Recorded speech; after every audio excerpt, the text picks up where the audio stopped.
Salt. We all know it. It makes everything taste better and hides in foods we didn't know could contain it. Sodium chloride, or more commonly known as salt, is essential for human life. The human body can't live without some sodium. It's needed to transmit nerve impulses, contract and relax muscle fibers, including those in the heart and blood vessels, and maintain a proper fluid balance. Salt is present in most foods that we eat. It's naturally occurring in small quantities in foods such as meats, vegetables, and fruits. However, there tends to be more salt in animal tissues, such as meat, blood, and milk, compared to plant tissue. Salt acts as a food preservative by reducing water activity of food, which decreases the amount of water available for bacterial growth. It has been estimated that 75% of dietary sodium comes from salt found in processed foods. Sodium has taken a functional role in food manufacturing and preservation, although the amounts used often exceed those required for the daily average intake. At the same time, Canadians are consuming less fruits and vegetables. Fruits and vegetables contain potassium, which typically reduces blood pressure. Highly processed foods are becoming increasingly available and more affordable to the general public. An article published by Harvard's Medical School notes that when sodium is in short supply, a host of chemical and hormonal messages signal the kidneys and sweat glands to hold on to water and conserve sodium. When you get more sodium than you need, the kidneys flush out the excess by making more, or saltier urine. If they can't get rid of enough sodium, it will accumulate in the fluid between cells. Water inevitably follows sodium, and as the volume of this fluid increases, so does the volume of blood. This means more work for the heart and more pressure on blood vessels. Over time, this can stiffen blood vessels, leading to high blood pressure, heart attack, or stroke. It can also lead to heart failure.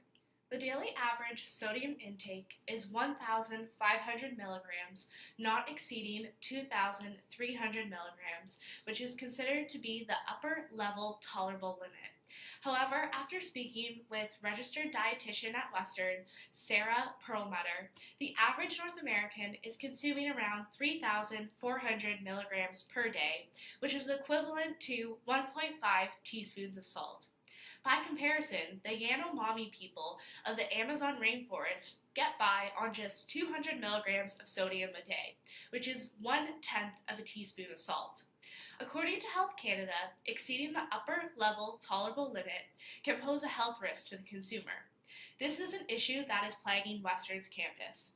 196 Western students from all years, faculties, and campuses were surveyed, and 53% of respondents said they purchase at least one meal a week on campus, with 9.2% saying they purchase 7 or more meals on campus each week. The eateries on campus tend to be highly processed, and therefore the foods contain high levels of sodium. Out of the 196 Western students surveyed, the most popular eatery on campus was Tim Hortons.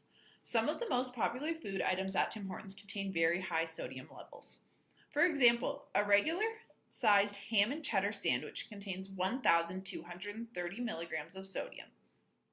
That one sandwich alone consumes more than half of an individual's daily sodium intake.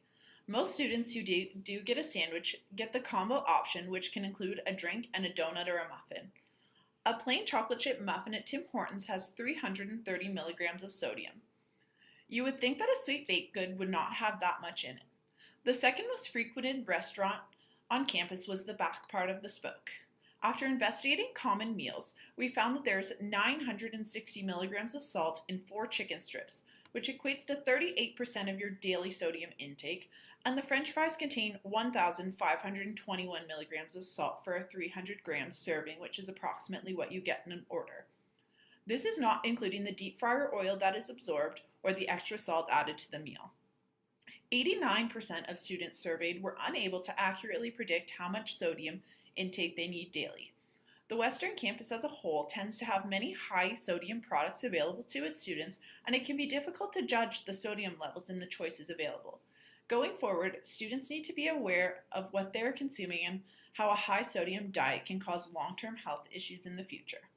Hypertension is not common amongst those in their early 20s, but a high salt diet as a young adult can translate into a high salt diet continuing in the future.